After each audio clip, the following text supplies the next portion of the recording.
Of course, kwenye mfululizo wa mjadala ambao unaendelea kwenye kurasa mbalimbali za mitandao ya kijamii umeendelea kuibua mengi, na kubwa ni kutokana na wasanii kutaka kurejea kwa jamii kwa ajili ya kuja kuomba nafasi nyingine ya kuweza kufanya shows, lakini pia kuendelea kutoa burudani kwa Watanzania, na kubwa ambacho kinawashinda kuweza kufanya hivyo kuzingatia huu ni mwezi wa kuweza kukusanya maokoto ni pamoja na mahusiano yao pamoja na Gen Z ambao wamekuwa kama wamewakataa hivi, kuna namna hawaelewi tena. Sasa jambo hilo limeweza kuibua gumzo kubwa mno kuhusiana na uhusiano huu ambao umeanza kuwafanya baadhi ya wasanii kuweza kuibuka wakisema kuhusiana na tukio ambalo lilitokea Oktoba 19. Harmonize alisema kwamba hakuna Mtanzania alikuwa against serikali, kila mtu alichanganyikiwa, hata yeye hawezi kumlaumu hata waliopiga kura, ili swala la kukaa kimya kila kitu kitarudi kama zamani. Ni kuona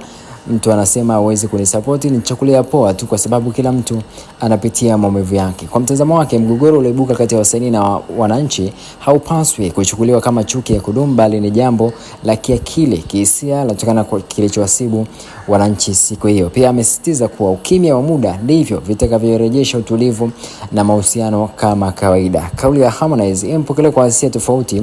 Wengine wameona ni jaribio la kuelewa upande wa wananchi na kupunguza mvutano, huku wengine wakidai kuwa bado wanahitaji uwazi na uwajibikaji mkubwa kutoka kwa wasanii. Hata hivyo, ujumbe wake unajaribu kuweka msisitizo wa majeraha ya Oktoba 29 ambayo chanzo kikuu cha hasira sio chuki ya kudumu dhidi ya wasanii. Lakini baada ya kuweza kuzungumzia hayo, pia tukaona comments mbalimbali zikawa zinazunguka. Lakini pia Harmonize alisema kwamba kwa wale ambao wamekuwa wakidai kwamba amesaidiwa na Chibu, basi waweze kutoa ile kauli, kwa sababu aliweza kulipa mamilioni ya fedha kuweza kuharamikia kile ambacho kilifanyika kwa upande wake. Ndio maana sasa hivi ili mtaje kwamba Harmonize amesaidiwa na nani, basi unataka kusema Harmonize amesaidiwa na Mungu hadi kufika hii sehemu ambayo ameweza kufika. So mjadala ukaja kwenda mbali zaidi kwa mfikia mbunge wa Kigoma mjini Baba Levo, ambaye ameweza kuchukua mwelekeo mpya baada ya kauli kali zinazodaiwa kutolewa na Harmonize mtandaoni. Hii inaonyesha ni kufuatia Baba Levo kuchapisha ujumbe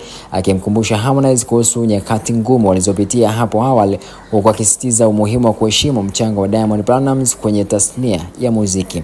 Baada ya chapisho hilo, Harmonize alijibu kwa ukali kwenye sehemu ya maoni, kisha akaendelea kupitia Insta story yake ambako alitoa kauli ambazo zilikuwa zinaonyesha kuna namna hajaridhika na kile ambacho kimeweza kuandikwa. Lakini pia wadau wa burudani hawajaridhika na kile ambacho kimeandikwa, kama pia ambako alitoa kauli inaonyesha kwamba kama tishio fulani hivi la kuweza kumdhuru Baba Levo, kidai anaweza akapigika na ubunge huo. Yani kama unakumbuka kipindi kile aliwahi kuzichapa na Harmonize alafu akapatana. Yani sasa hivi anamwambia unaweza ukachapika ukiwa na ubunge wako hivyo pasipo kuweza kuogopwa kivyo vyote. So maoni yamekuwa ni mengi, so ngoja nikupitishe pia kwenye kile ambacho ameweza kukiandika Harmonize, lakini pia nitakukumbushia na kile ambacho ameweza kukiandika Baba Levo kwenye ukurasa wake wa Instagram, ili uweze kufahamu ni kwa namna gani ambavyo watu wanavutana na vitu vinaenda kwa namna ambavyo wao wanaona ni vizuri ama sivyo kwa ajili ya kwenda kuona. Harmonize amekuja kaandika hivi, ameandika: ukiwa unaandika makala yako kuhusu mimi, start with the name of God. Ukishindwa usimtaje mtu yeyote, no one made me. Levo, matako yako marefu, unaweza ukapigika na ubunge huo. Ukiniona kama mitemia, maana mkinyamaziwa mnajisahau sana. So hiyo ndio ujumbe ambao ameweza kuandika Harmonize kupitia ukurasa wake wa Instagram. Kumradhi kwa lugha ngumu ambayo imetumika hapo awali.